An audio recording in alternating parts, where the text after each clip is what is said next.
for our Expressions of Early Learning April edition.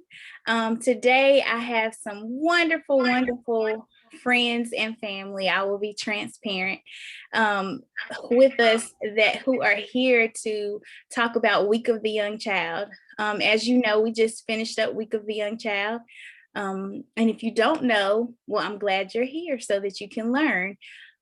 Week of the Young Child is sponsored by the National Association of Early Childhood, NEAYC. You might hear me say that today a lot. And Week of the Young Child is an opportunity for us as early childhood advocates to celebrate and advocate for early childhood, which is a valuable part of everyone's existence. So we're going to take some time and I'm going to let each panelist kind of introduce themselves and we'll go from there. All right. So we're going to start with our Reverend Jackson. If you can go first and just kind of introduce yourself. Yes. Hi, thank you so much, Margo, for allowing me to be a part of this extraordinary opportunity and conversation.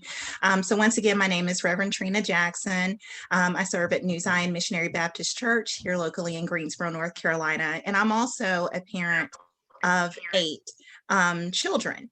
So 4 of those fit the criteria as we are talking about the early childhood, birth through age 8. So I'm just really excited about this conversation because, as you've already alluded to, this is a very critical stage. They say the most important things you learn during this age. So I'm really looking forward to the conversation. Thank you. Thank you, Reverend Jackson. All right, next we are going to have an early childhood educator and an author of a children's book. Introduce yourself. Ms. Sherry Crosby. Yes, thank you so much, Margo, for having me on today. I always look forward to talking about early childhood with anybody that will listen. My name is Sherry Crosby. I'm an early childhood educator and have been so for the past 24 years. I've served in both private childcare as well as the public sector, working with children from birth to kindergarten. Presently, I serve 4-year-old and 5-year-old children for Guilford County Schools, and I am an advocate for early childhood. A lot of my hours I spend working and finding resources for children because I know how important early childhood is. So I look forward to having this conversation with everybody. Thank you so much. And I forgot to mention that she is the teacher of the year this year at her school. So we are super proud and excited to have a teacher of the year with TLC today. So next we're going to have Miss Opal Blair, who is an educator as well, a parent, and truly an advocate. She's worked in a lot of different facets of early childhood, but I'll let her share and I will not steal her thunder. Miss Opal Blair. You were fine. It was sounding good. It sounded like I was important there for a minute. My name is Opal Blair, and I'm super excited to share on this panel of phenomenal minds and, of course, my love of early childhood education. I started out young in early childhood. I was the child that used to go to summer school with her mom to help her teach her summer classes back in the early 90s. I have been every staff position of early childhood and as far as childcare, from floater to director. I am currently a CTE teacher, that's career technical education teacher at Lucy Ragsdale High School, where I've been teaching for the last 10 years, child development and early childhood education. And I also have 4 children and 2 of them fit in the span of early childhood education. So again, I'm super excited to be here. Thank you so much, ladies. These women have truly impacted my life in many different ways. So I'm so happy to have them to talk about Week of the Young Child. So I decided to have this April edition simply because I felt like in our community, a lot of people just didn't know what Week of the Young Child was, the importance of it, and where it arrived from. It started 50 years ago, where NEAYC decided, let's start Week of the Young Child and let's advocate. Let's take at least a week. A lot of different affiliates celebrate all month, which I think is amazing. And TLC is definitely going to strive to be more, do more for Week of the Young Child in 2022. So this is just the start. But this arrived from me having just a few conversations at work and just within our community, and people didn't know what Week of the Young Child was. Yes, that's a heart tug, like, you don't know what Week of the Young Child, but I'm surrounded by it at all times. So I take it as an opportunity to make it an educational opportunity to share what Week of the Young Child is. So what I'm going to do is just ask the panel to kind of discuss, when was the first time that you knew about Week of the Young Child, and how impactful it is or has been in the past to you. We'll start with, we'll go backwards this time. So we'll start with Ms. Blair.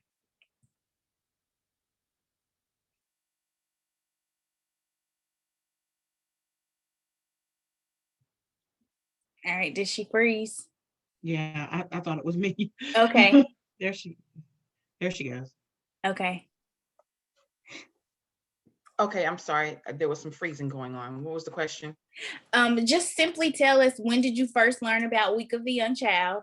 And then tell us how impactful it has been in your life and how important it is to you. Okay, so in 1998 was my first time learning about the Week of the Young Child. I had started, I accepted a full ride to community college in my hometown for an associate's degree in early childhood education, and I was working at their lab school. And it was so neat to see it. And of course, we know that for most community colleges that have lab schools, they're considered like the top notch of the schools, the labs, the child development centers in their community. So there was just so many people they had come in and do activities.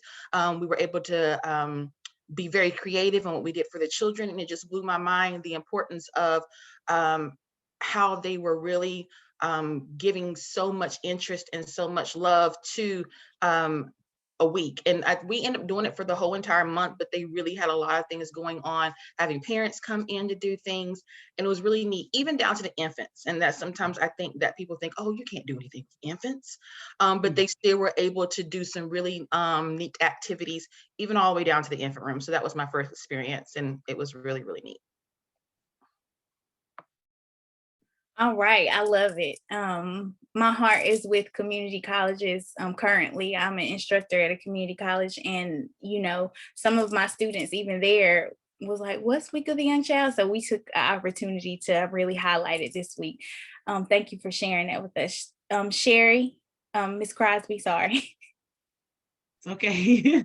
My first experience with Week of the Young Child was at an NEAYC conference, and I attended my first year teaching for the public sector for Gifford County, and it was a large, the Coliseum is big, the Corey Convention Center, and it was all these booths and teachers and information and energy and passion.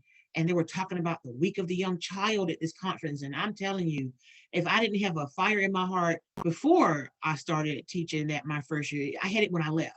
And I tell you, that was what ignited that initial fire in me to not just be a teacher, but to go be above and beyond for early childhood education. And so my first experience was so impactful that it changed my character to a certain point, because I want to be that person that will be there for early childhood and children who are there. How important it was after I left that conference. So it was a very experience that I had, and just then I'm like, look, we got to do this, do this, do this, do this. So I really enjoyed that. That is amazing. I remember the first time I attended the conference, I was like, oh, it's not just me that loves early childhood. So yeah, that's pretty amazing. I love that you were able to attend. I think I like that idea that maybe every early childhood educator, their first year teaching, if they haven't experienced it during college or, whatnot, they should definitely attend their first year teaching. Yeah, I love that idea. We might have to work on some grants for that or something. Reverend Jackson, you are next. Yeah, One of the sent teachers in that year, Guilford County teachers that conference free. They got in, but that was the year they did it. And I tell you, they really did bring it back. So if you figure out a way you want to go for it, I'll fight with you. Thank you. I love it. so I have to admit that the first time I heard of the Week of the Young Child was last week through your organization, TLC Consulting. And as a matter of fact, the first time that I heard of NAEYC, the National Association for the Education of Young Children, was through TLC. As a parent, and having children in Guilford County schools is just not something that is really emphasized through the classroom. There wasn't any mention of it for my children. I have 3 children that were in the school system last week. There was no mention of it whatsoever. And I think that's a big miss. I know that things are like crazy right now with, teachers trying to multitask, administrators trying to do that and just, get through the day. I think we're all in survival mode. But definitely, I think that going forward, we want to make sure that we do start to capture these opportunities, and because there are so many organizations out there, that have it part of their mission to advocate in different ways for different age groups and different segments of our community. And I think the key to it is that we need to unify and collaborate. I saw on like your TLC consulting page where you actually brought the 2 organizations together by tagging each in the same post, meaning Guilford County Schools and NAEYC. And I thought that was a great start. And just having these conversations to the point that you just mentioned about first year teachers attending the conference. I think that that's a great start, but I also think that, and I'm not an early childhood educator, obviously. Well, I am at home, but I think that even once you are 10 years, 15 years into your career, you need to go back.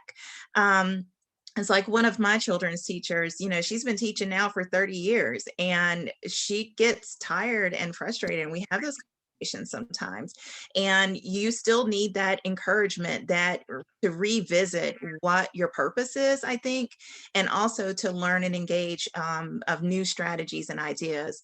And so we all benefit from that as students and as families. So I think that should even be expanded. Yes, I love that. And thank you for reminding me that I did tag all of them in one. So maybe I should go back and kind of follow up to see if anyone said anything. But the reason I did that is it was exciting to see someone that I once worked with win an award, for early childhood. So that was impactful. The Partnership for Children, who I did my internship with, so they're close to my heart as well. They actually have an award, celebrating an early childhood educator, and a Guilford County Schools educator won the award this year. And this is actually the first year of this award. And I didn't see any highlight from Guilford County Schools, but I wanted to let them know, we need to highlight this person, this amazing educator who I've had the opportunity to work with. Let's highlight her. So if you're not going to do it, I'm going to do it. But, I want everyone to realize, a grade level or a department within Guilford County Schools that doesn't get a lot of attention. They're doing the thing. they're doing it. They're rocking and rolling, and I love it. So I wanted to highlight that. So Week of the Young Child, they literally celebrate everything. Music Monday, Movement Monday, Tasty Tuesday, Work Together Wednesday, Artsy Thursday, and Family Friday. And yes, I do know them by heart. But Family Friday is one of my favorite ones because I have a passion for families advocating and, you know, spending time with their children, because a lot of times we don't realize how valuable and important that is. Artsy Thursday, I love crafting activities. A lot of times it's therapeutic for me just to sit at the table. When I was working with children, let's just take a break and do some art. You know, it's therapeutic for them, for me. It allows me to get some documentation and see how much they've grown in certain areas, their language skills, expressing what art activity they're actually creating. We called something, when I was in a classroom, we called it Freestyle Friday. And that's where they got to create whatever they wanted to in art. And I mean, just the amazement of things that you would see sometimes. Tasty Tuesday, talking about healthy foods. And a lot of times we're like, why won't my child eat vegetables? But, you know, if you take that time and let them try new things, maybe with, you know, seeing someone else try it, it can engage them and enlighten them and like, oh, maybe I will try it. You know, you never know. But what are some things that you think are important to highlight during Week of the Young Child?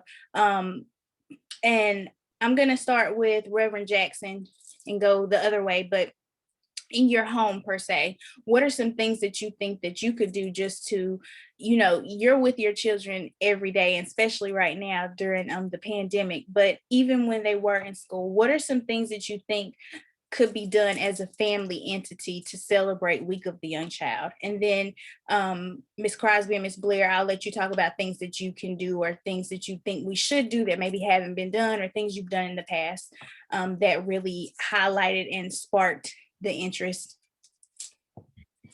So a lot of the things that you just talked about, I think are really important, and making it so that the emphasis is on, for families, how you can do this with your child at home. You know, and you know, Margot, you and I, we've been talking about early childhood education and how to do this at home ever since the pandemic began, especially. And one of the things that I think I was concerned about at first, because I have never considered homeschooling my children. I have always been an advocate of sending them to the professionals. I do feel that I have a role in teaching my children, of course, but I also do, and probably even more so now than ever before, value the training and the skill set and everything that you all bring as educators, because you all know how to deliver, you know how to assess, and all those types of things. So I would say that one of my biggest challenges and things that I would look for is how I, as a parent, can can approach learning in a creative and innovative way, using simple everyday things, like you said, different types of art, the even song and dance and exercise, and things that could lead to healthy lifestyles. I know that you've given me some ideas in the past, things that were, you know, simple, that I just didn't think of because that's not my field of training and expertise. And I think sometimes we make this assumption that because you're the parent, you should know how to teach your child like everything. And no, I can teach them how to be a good person. I can teach them some other things, but I'm working on my PhD, and there are some things with second grade. I'm like, okay, when I was growing up, it was just 1 + 1 is 2. I don't know about this, you know, grouping and bonding, and why do you have to do that? You know, so yeah, I think that just kind of taking a break and finding some of those, and I don't know, you all probably have those other terms that you use for, I call them, I don't know, I guess soft skills or whatever, you know, like I don't know how to tie your shoe. That's a good word, soft skills. We actually use that terminology. Okay. You know, from an educator's perspective, thank you for sharing that, because you know, week of the young child, we could spend the whole week, you know, just sharing tips. You know, in my classroom, I try to share some type of tip with families at least once a month, but it ends up being a little bit more frequently. But in our newsletter, you know, of course, I would just share something that was geared towards a developmental area in ways that, you know, you could utilize those things at home. So thank you for sharing that with us. That was very powerful. Yeah. Miss Crosby. Yes, I agree with you about that math, though, Reverend Jackson. I've been scratching my head for years about this math, and I have kudos to the children, I tell you, for sitting in that classroom and learning this math. So this math is something different for the parents, and it's new for the children, but you know, it's whew, I'm with you on that one for real.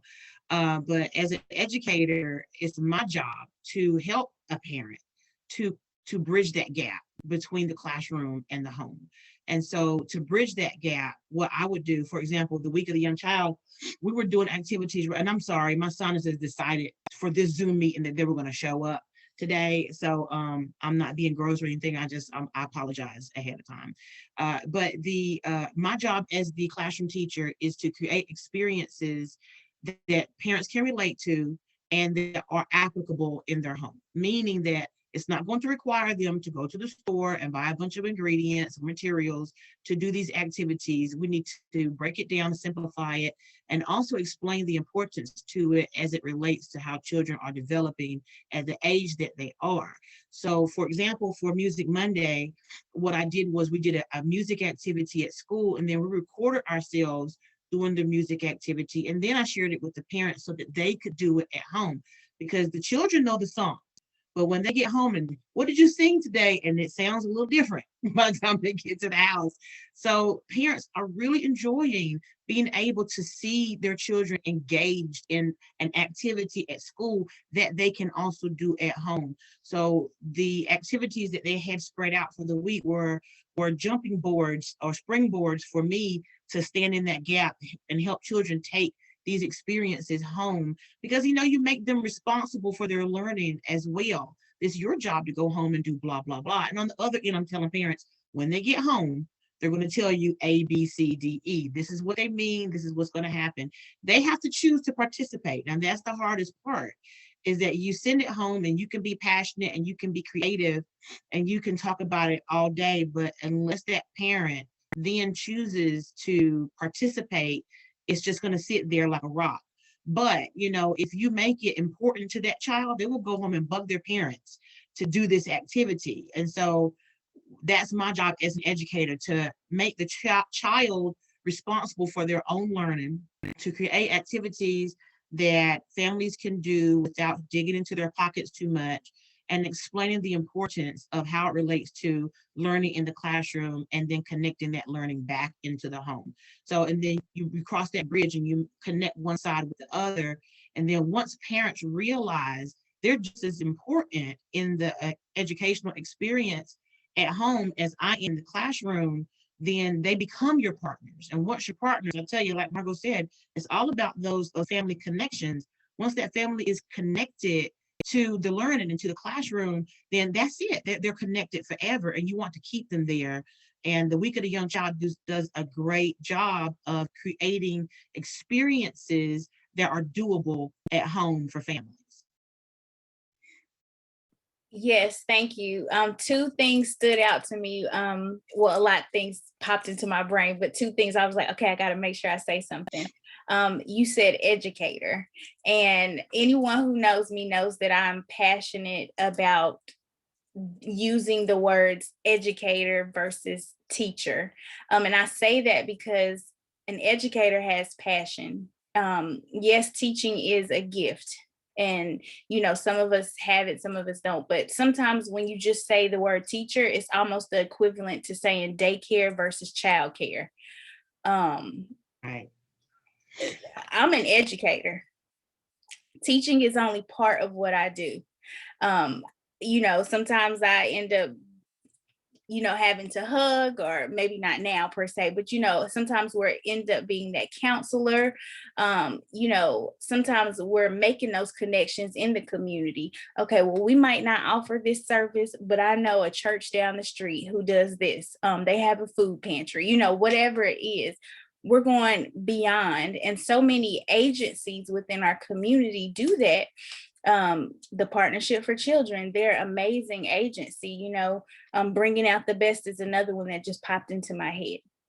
But there's agencies and companies within the community that want to provide resources, but because of lack of knowledge, or because of that lack of connection, and that was the second word that you said multiple times, making that connection. And we always think of it maybe between school and home, but what about from community to home, or community to school? Though there's multiple types of connections that need to happen within public school education, within our community as a whole.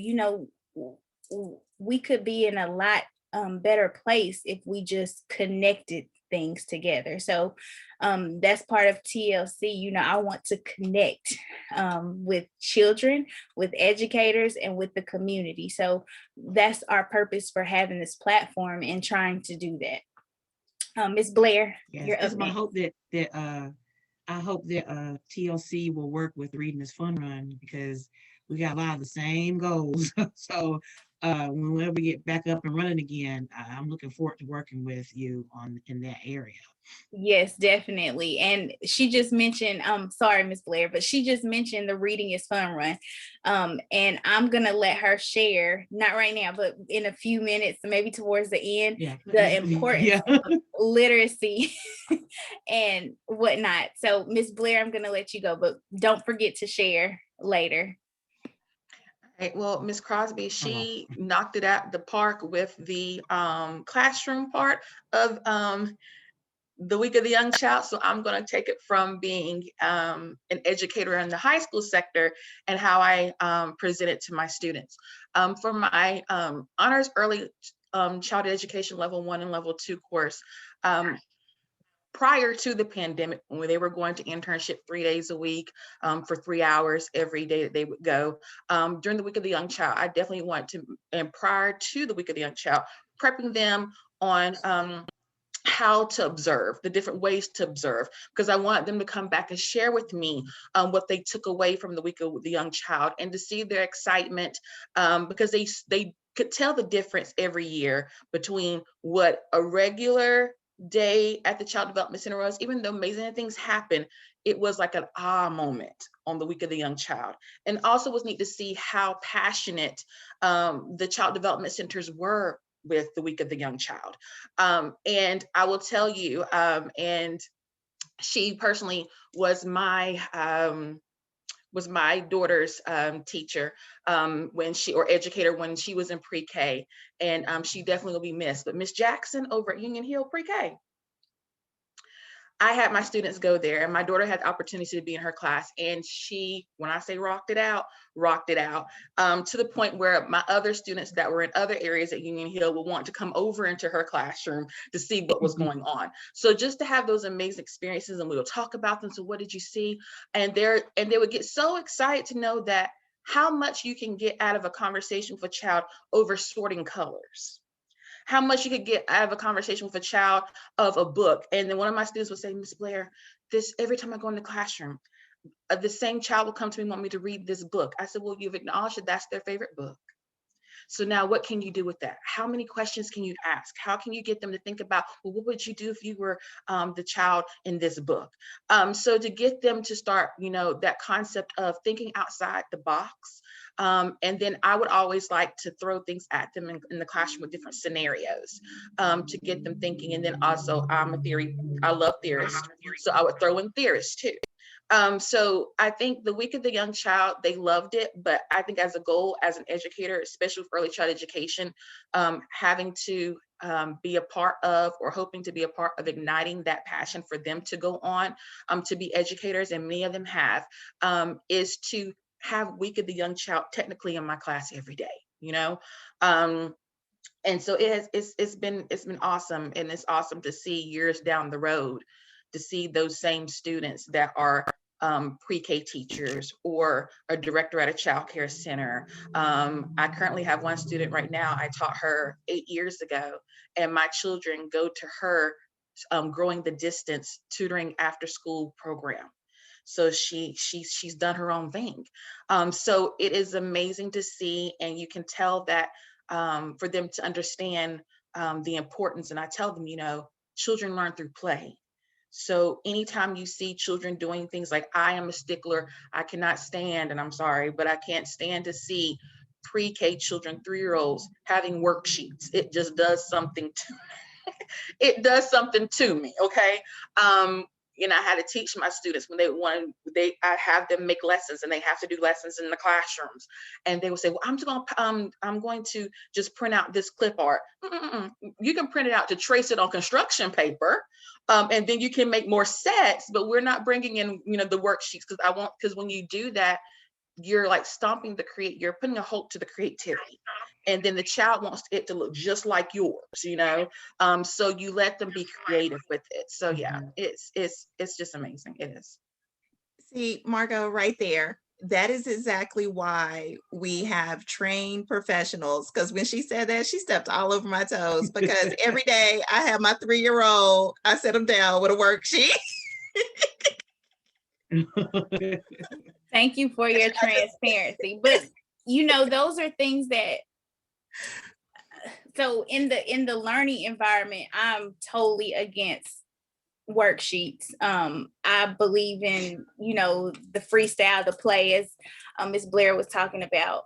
I don't necessarily have a problem with it at home, but I don't want it to become a crutch, or, it's, don't just give it to them for busy work, allow it to be a group activity or a partnership. I think that's the best way to describe it. So, it's kind of hard because, like you said, you don't have the years of experience that we might have as educators, but, you need this template to kind of guide you. So I'm not necessarily against worksheets at home. I am in the classroom totally against them. And Agreed. You made me think of something when you said that. A lot of people think early childhood ends in pre-K, but it does not. Early childhood is birth through the age of 8.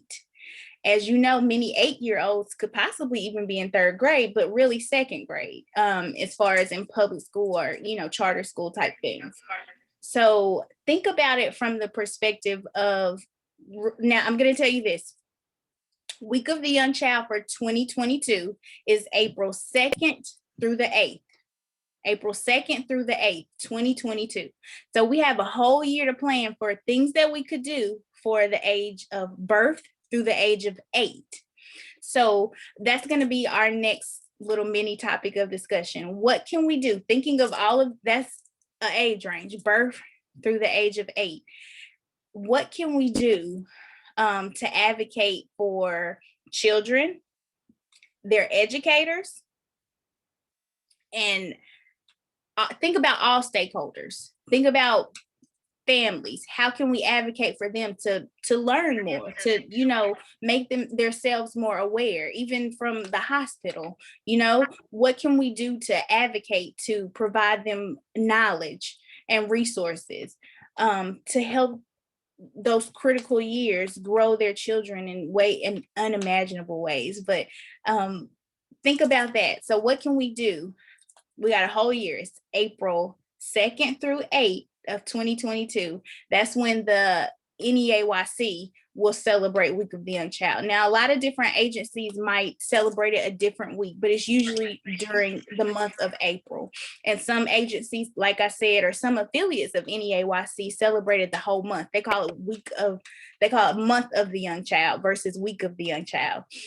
So, which, hopefully we'll see what 2022 holds for TLC, but we're definitely wanting to have a proclamation. So we want to ask, and I'm putting this into the atmosphere, we want to ask the city or the county of Guilford County to, proclaim that the whole city or county will celebrate and week of the young child or month of the young child. It's still in the works, but we're going to put that out into the atmosphere so that everyone can participate in such a foundational experience of human existence, really. So let's take it. Miss Blair, you go first. What are some things that we can do? And this is going to be our last question before we check the messages, the questions in the chat. So this is going to be our last little mini conversation before our little round table of everyone sharing their last minute thoughts. Okay. Before you give me the question, can I piggyback on Reverend Jackson on the whole worksheet thing? Okay, so we know that with early childhood, there is this concept that we know that we want them to learn through play. We want them to go through play. And yes, there's certain things that when it comes to learning how to write, to trace their letters, of course, there's certain things needs to be used for worksheet or tracing. But we've also understand that there is you have pre-K and then you have kindergarten. And kindergarten, I always say kindergarten is like the new end of the year, first grade, if you will. There's so much now being put on kindergarten that there's even, as a director, I would have parents that would walk in and say, and that have children in the pre-K classroom, well, why are they not using worksheets? Or can you give my child some sight words? Because I have a first grader and they hit those sight words first thing now in kindergarten. So it's like we're taking away from what kindergarten, because I remember in kindergarten was just an upgrade pre-K when I was in kindergarten. Even when I first came back in the school system, there were still centers in kindergarten classrooms. And I remember watching the children move around to the different centers as they learned. So I definitely think there is this whole, and it's just not in North Carolina, but definitely this whole Common Core, this thought process of what children are supposed to know before they get into kindergarten. It does get the kindergarten teachers kind of like in a panic mode on what the children are going to be like when they come in the classroom. They really want to start honing in on with the pre-K teachers on, hey, can you work on these things, this X, Y? We need them to be able to count to 100 before they walk into kindergarten. Can you help us do that? Okay. And I had to call Miss Ford at the a couple of months ago because I was helping my kindergartner with homework, and it was shapes. I didn't think I needed to read the math helper with shapes because I thought I'm pretty knowledgeable on shapes. So it asked what was the square. It showed a picture of a square, and I said, Amos, we need to, trace it to the square. It came back the next day and was wrong. Now I sat there for a minute. I was going to think, okay, 4 sides, 4 squares equal. And I'm like, wait a minute. So then I emailed the teacher and I asked, okay, what's going on? And now a square is now considered a rectangle. And I had to call Margo, or Miss Ford, excuse me. And we had a whole hour and 30-minute conversation about this whole thing about a rectangle is a square is considered a rectangle. And so just to go back on that, so yes, we are now moving into a place, unfortunately, where worksheets are now more of demand because of where we're going when the children get into the whole kindergarten world. So yes, I wanted to start off that. So apologize, but yeah. So Miss Blair, Miss Ward, I know we got to go on to this next question, but I just have to say that yes. I totally agree. We are putting so much pressure on pre-K students to be prepared for first grade work that they're not getting time to learn how to, go to the potty independently, tie their shoes, and, how to spell their name. Now they need to know how to use the computer and all this other stuff. It's a bit out of hand. But so Ms. Ford, she reels me back in, that gives me that sanity check very often on what's really important, especially as we go through this pandemic. And I so appreciate that, right. About sharing, the importance of learning how to share, how to communicate, saying please and thank you, all those, things. And just that reminder that they're not behind. And she tells me that so often. And I just like really, really appreciate that. That has helped me to get through. But I just wanted to put in this one plug that as a parent, if these kids need to know so much before they go to kindergarten, and we all recognize how important that pre-K is, then pre-K needs to be available to every single student. And I can't say that enough. I have been advocating, I have been saying that to everyone who will hear me. And if there is something that I can do to make it happen, I will do it, because not one child should be prevented from getting that opportunity, when it's something that could benefit them. And we all know that it would. And income, a family's income should not be a deciding factor in that. So I just wanted to say that. Yeah, definitely. I totally agree. Yeah, pre-K should be for all. Some states and some counties have what we call universal pre-K, which means it's still up to the parent though. And a lot of times that's where TLC comes in, because some families just don't know that it even exists.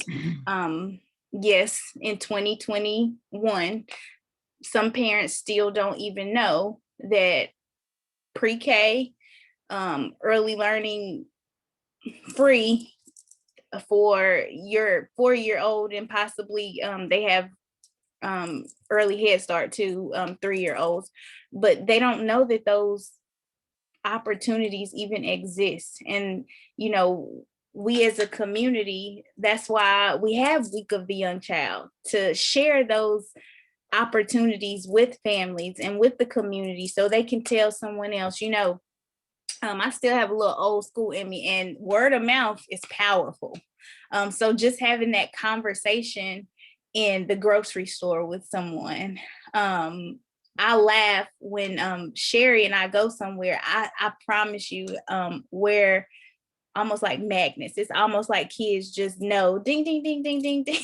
Like they want to talk to me. They'll play with me, because sometimes parents are so interactive, and it's like they catch our eye or something. And Sherry is a lot more outgoing than me, but sorry, Miss Crosby. But anyway, she will just spark up a conversation or start singing a song. And I love it with children, but that's what our passion is. So think about things like that. What can we do 2022, April 2nd through the 8th?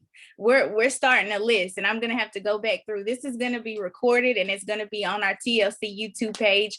But so we can hold ourselves accountable and make sure that we're going to do these things 2022, when Week of the Young Child is here, maybe Month of the Young Child for TLC. But we're going to get some things done so that hopefully sooner than later, pre-K will be available for each and every Guilford County or wherever we are child. I think that's very important. So Ms. Blair, take it away. Let's do this. Ms. Blair, we're just gonna let you share last minute thoughts. Whatever you would like to say. You can also include things that you think we should do for 2022, Week of the Young Child, but just your last thoughts, because I want Ms. Crosby to share about her amazing Reading is Fun run during that time. And then Reverend Jackson, from a community perspective, but also a parent perspective, what are some things that agencies or organizations within the community you think could possibly do? So let's go. Ms. Blair, I'll let you go first. Okay. So the whole purpose of the Week of the Young Child is, of course, to give a spotlight to early childhood education, but things should be happening all the time. And I think that as an educator, as a high school educator, it is very important to continue the advocacy, just not in my classroom, but with my partnerships that I have in the community. I think that early childhood is just the foundation. Think about it. When people go to therapy, they'll take it back to early childhood. So it's that whole social and emotional development is so crucial and it's so critical. And I think that we want to put in all this cognitive development, but if the social emotional development foundation is not growing or where it needs to be, then the cognitive, there's going to be some delays there.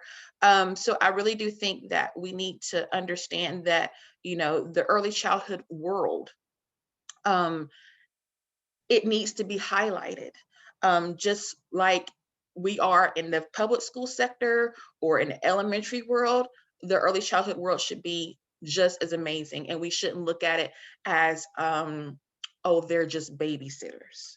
That is one thing that I will definitely speak up, and I definitely will hammer into my students' minds that they are professionals. They are not babysitters. If they seem to be looking like they're babysitters, then this is not the job for them. Because if you think that watching children requires you just to sit there in a chair and look at them, then there is a whole nother issue that we need to address. And it is an awarding opportunity, it's an awarding career, so it's rewarding, but it's work. And I think sometimes we need to understand that you need to put in the work, not only as in the classroom, but as a community. Thank you so much. Work, work, work, work, work. Exactly. And just count me as my interns or all my students in next year for helping out. And I will advocate to, I am a liaison for the Guilford County Schools CTE early childhood for all the departments or all the schools, high schools. So I will be, hey, let's get some groups in and let's get some things done. So I'm all in. I love it. I love it. We're going to make some things happen 2022. Ms. Crosby, you're up next. And don't forget to share about the Reading is Fun Run. Yeah, I think what is important to understand for both Reverend Jackson and for Ms. Blair, when we consider what is developmentally appropriate practices, when we get back to that, for every grade level and for every age, then the problems will resolve themselves, I guarantee you. Because once you start giving children what is appropriate for their age, then all the other stuff will fall away and they won't be exposed to things that they don't need to be exposed to. And so I remember teaching and seeing the degeneration of the kindergarten classroom and remembering when centers came out. And every time something disappeared from kindergarten, I would make a point to make sure that they got more of that in the pre-kindergarten classroom. When centers disappeared, I made sure that centers were 10 times better in the pre-kindergarten classrooms. And I remember when kindergarten would nap, and then they took the nap away with the beds, and then they said, well, they can put their heads on their desk, and then that disappeared. And I said, well, let's make sure that children understand the importance of rest before they get there. And then you share that with parents as well. And so as an early childhood educator, when I see something disappearing from a grade level that I can impact and pick up the slack, so to speak, in my grade level, well, if they're not going to get it there, then I got to make sure that the parent and the child understand it here. So that when they get there, they'll know that, well, this is what is appropriate, especially that parent. They need to know.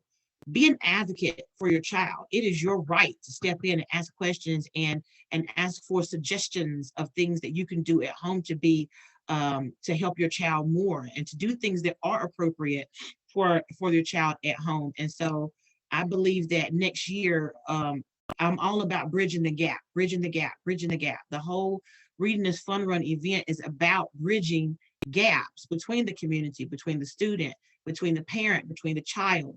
And so this is an annual event, and it's based on the stakeholders in the life of the child. Who are the stakeholders? Stakeholders are the parent, the community, the school, CTE teachers, then you have their interns, then you have the principal. Well, businesses in the community need to know what's going on in the schools, because guess what? When they know that these people who populate their businesses need certain things, they're going to step in and support their community as well. And so this event is based in providing the bridges between the different stakeholders in the life of a child, education of a child, but it's also designed to help children develop a love of literacy before they leave the school in the school year, because when they're away from us, they don't get what they usually get when they're with us. And so how can we continue to teach when they're gone? Well, we're going to give them an experience that will expand the mind of the parent and the child simultaneously. So at the Reading is Fun Run, parents aren't allowed to be wallflowers. No, you're going to go out there and you're going to engage and you're going to participate and you're going to get to take things home. And the whole basis of the event is that it's free. So, Reverend Jackson, you have 8 children. I'm not going to tell Reverend Jackson that she needs to pay $5 per child to bring her family to this event, because guess what's going to happen to those families who want to come and have more than 1 or 2 children? They're going to decide, well, I'm just not going to go because it costs too much. But not coming is more important than me collecting a fee for you to come. And so the event, first and foremost, is free to the community, and not just the children who attend the school that I'm at, the children in the community and any child that wants to attend. Because whether you are working, a lot of children in the pre-K classroom will leave my school and go to different schools. But that doesn't mean that I don't continue to be a stakeholder in their education, because guess what they're going to take back to their homes? They're going to take the experiences that they had in that classroom back to their homes, the passion, the love, and so will the parents. And so the Reading is Fun Run is based as a day of learning, not just for the child, but for the parent, so that they'll understand the importance of developmentally appropriate practices in literacy and cognitive function that children need to continue to be exposed to while they're away from the school. And so to do that requires a partnership with the community, with teachers, other schools. And I've had teachers from other schools come up to me during this event and say, wait a minute, why aren't we doing this too? How can we participate in this event? Can you talk to my principal? I most certainly can, because guess what? That is an event that needs to be taking place across the entire county. We do need to engage families before they leave for the summer, and it needs to be done in such a way that is developmentally appropriate. Because when you say workshop, and a parent sees workshop, and they say, I don't want to go to a workshop, but when they see carnival, and they see fun, and they see family, and they see free, then they're going to come, and then they're going to get the materials and experiences that they need. And that is the basis of it. And so to prepare for the next week of the young child, what I can do is use that week as a jumping board to prepare parents for the event that I host. Then, like, this is what's going to happen. This is why this is important. So we need you to come back and get more when this event comes around. So it's a lot of work, but it is definitely worth it, because we have to realize that we are teaching not just the children in our schools or the ones we meet at the gas stations who walk up to us and, they haven't had anybody sing them a song all day, and you sung them a song. That child's going to remember that for the rest of their life, because that's the one thing that they needed that day that they got. And yeah, I'll be that person. I don't care how silly I am. And Miss Ford will tell you, I will be silly all the day long. I do not care, because if it will create an experience for a child, then I'm more than willing to be that for them. And so I feel like the Week of the Young Child is a great opportunity to get experiences that will prepare parents and children for an event that could help them down the road. I love it. So you heard that.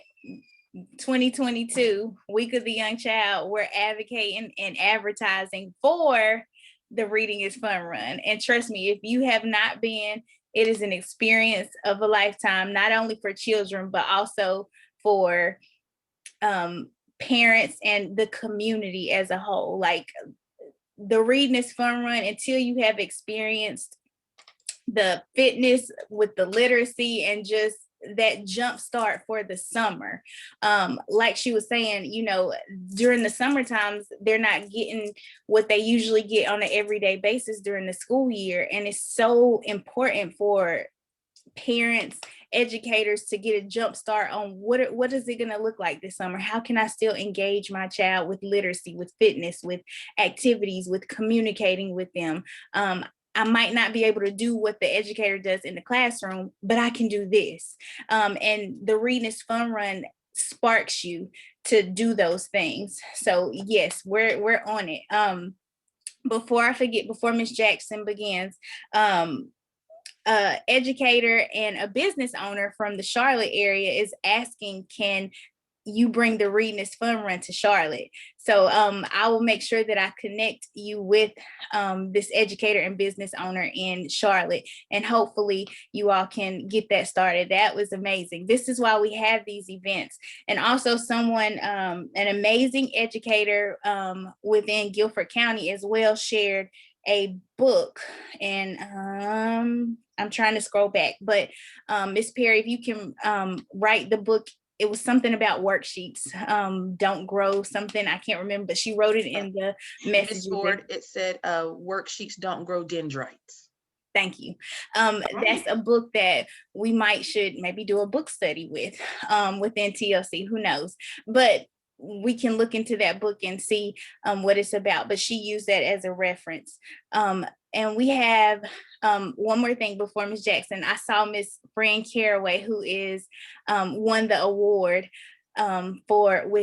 she was on. So I just want to give her a shout out and say she is an amazing educator. And I see so many educators on, Miss Clemens and Miss Perry, and I saw someone else, Miss Caraway. Thank you for joining us today. And Miss Hines, that's what it was, Dr. Hines, excuse me, who is an early childhood educator as well. So Miss Jackson, community, organizations. Yes, parents, yes. What can we do? A lot. So in true ministerial style, I'll have 3 points, but I'll keep it short. So the first thing I just wanted to mention, I am currently in my PhD program working on a research project dealing with social and emotional impacts of COVID-19 on adolescents and the coping mechanisms that they have developed.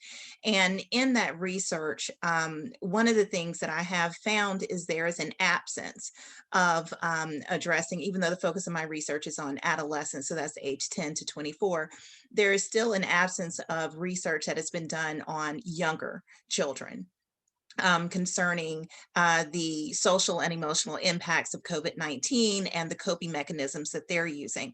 And I do just want to say that that's one of my first points. I think that there does need to be some research done in that area because we're going through this right now. This is the time to capture that data while it is current, while it is real, while it is relevant, so that when we do get out of this and as we move forward, and not waiting until we get out of it, that we can begin to address some of those things in measurable and intentional ways. So I do think that is very important. The next thing is that, first of all, thank you so much to all of you for everything that you're doing. You're just like amazing. It's just amazing to be a part of this panel. I want to especially thank Miss Crosby, because she, through the Reading is Fun run, she is just like an educator in and out of the classroom. And she actually took on my daughter and allowed her to be able to complete her Silver Award project a couple of years ago. Working with the Reading is Fun run. And so by doing that, she is not only impacting families and children right now, but she is also developing future leaders who will then in turn give back to their communities and realizing the importance of everything that she is working so hard to do and fulfill the mission of our project and organization. So I just want to say thank you for that. Yes, you're awesome. And so in that, I think there needs to be unity amongst the local organizations and agencies that we have right here in our community. So I'm excited to see that there will be, and I knew that there would be, partnership and collaboration between TLC and Reading is Fun run. But we also need to bring in the Black Child Development Institute that was very, very strong when I was growing up here in Guilford County. And they're still present and wanting to work, and they're doing a lot of really great things. And there are other agencies and community groups. So everyone is like doing their thing, and it's really great work that they're doing, but it will be even greater if we can come together and collaborate and find ways that we can address not just issues, but to encourage growth and development together. So I think that's really important. And that will also model the teamwork, the empathy, the compassion, all those things that we're trying to teach our children. If we as adults can do that and start to demonstrate that through the work that we're doing. So I think that'll be important.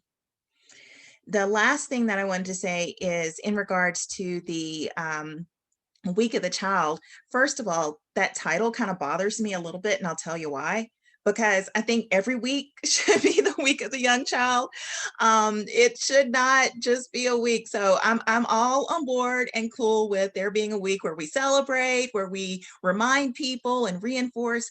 But ever since last week, the week of the Young Child ended on April 16th, I guess. So from that point on, we need to take everything that we learned, everything that we were taught, everything that was emphasized, and we need to be building on that all the way until April 2nd of next year, where we revisit it and reinvigorate and encourage people again. So we need to be working on what it is that we're going to do in the background, but at the same time, we can't, I think that just historically in a lot of organizations, churches, school systems, you name it, people come up with really good ideas, but they don't do anything with it. So we have to take what was discussed and implement it, work on it, work it, continue to have those activities, even if it's one thing a week or, something that you do a month in the classroom and at home, and reminding parents of these are some ways that you can, do something in particular with your child at home. Now that we've been reinvigorated, let's start, back having these meetings. I want to teach you as a parent how to do this math that we're doing in the classroom so that you can better help your child. Start having some of those conversations. So I think that in addition to that, making every week of the young child, some of the ways we can do that is making services available for all children. I have to say that again, and demonstrating to the children that we care. And then also building that community of educators for our young children, including parents. Thank you. Thank you, thank you, thank you to each and every one of you. It sounds like some agencies and some organizations have some work cut out for them, which I'm super excited. Whether it's providing professional development for educators, whether it's donating. Miss Crosby is a grant writer, and she has made some things happen through her grant writing. And she also has something, if you've never heard of Donors Choose, is it still open, Ms. Crosby? I don't know. Yes, Donors Choose is open all year long to teachers, and even I'm over the saying summer. your specific project is it still open? My project actually got funded, and it was based on need that children had in my classroom. It was an uncommon need that children have to see different objects, musical objects. And it was based off of one of our curriculum studies. And I can show them a picture of a ukulele or a violin all day, but until they hear it and until they hold it, until they play it, will they remember it? And then they connect that experience. So I got tired of showing pictures of things that children should be touching, because we talk about developmentally appropriate practices. Again, it is not developmentally appropriate to want them to understand what something is when they cannot touch it when they are 4 and 5 years old. They need to have that kinesthetic experience and be able to manipulate things, because they learn through, like Ms. Blair said, play. And so they can't play with a worksheet, and they can't play with a photograph, but they can play with objects. And so Donors Choose is a company that has partnered with schools so that teachers, when they see a need, can write for this money. I'm actually the lead mentor for my school. I'm the representative for my school. So if anyone at my school wants to write a Donors Choose grant, then I will go and help them. I would help anybody, honestly. I mean, you gotta just let me know, because it's not hard. And the money is there. It's because these companies are waiting to help. And then here we are, we've got teachers that don't even know that it's there. And so this wonderful program that's set up to help teachers supplement the materials in their classroom is unknown to a lot of teachers, especially first-year teachers. And who's going to tell them? And so somebody has to stand in the gap. I'm all about standing in the gap. And so who's going to help these teachers? Who's going to help these parents understand how hard teachers work to get the materials in their classrooms? Because everything that you see in a classroom, I guarantee you half of it a teacher purchased. I guarantee you, because we go in our pocket every day, because we don't say, I shouldn't have to pay for that. We say, my child shouldn't have to go without that. And we find a way to get it. And that is the basis of a teacher. And so Donors Choose is designed so that we don't have to go into our pockets to buy these materials, and we can write these grants. It's a very simple process to do so, but it's a wonderful program. I would encourage any teacher to reach out to Donors Choose and of course follow the protocol for your county to apply for the grants, but that's not hard either. And to apply for these funds, because they are there. Thank you, thank you, thank you for sharing that. Another resource, another agency that maybe early childhood educators did not know about. But a lot of times in childcare facilities, they may or may not know about Donors Choose, or about agencies or organizations within the community that are willing and waiting to provide those experiences, like you said, those experience, instead of just looking at clip art or a picture.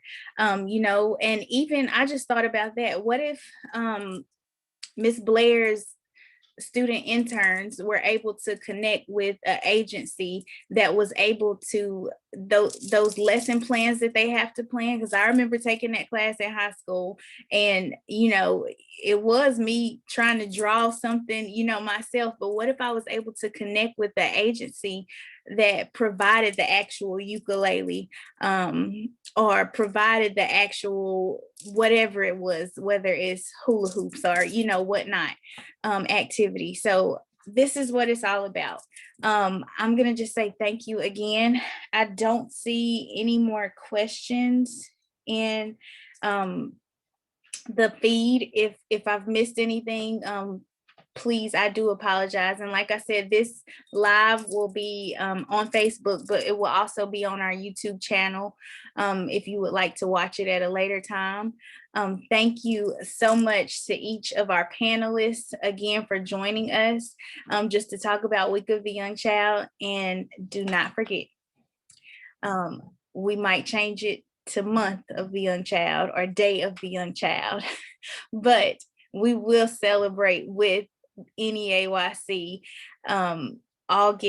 April 2nd through the 8th of 2022.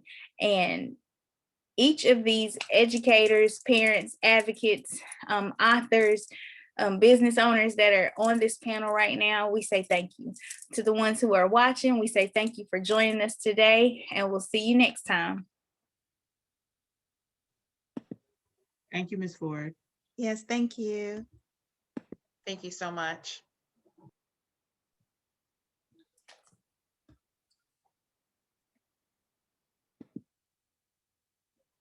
All right. All right. It's So off. it still says record.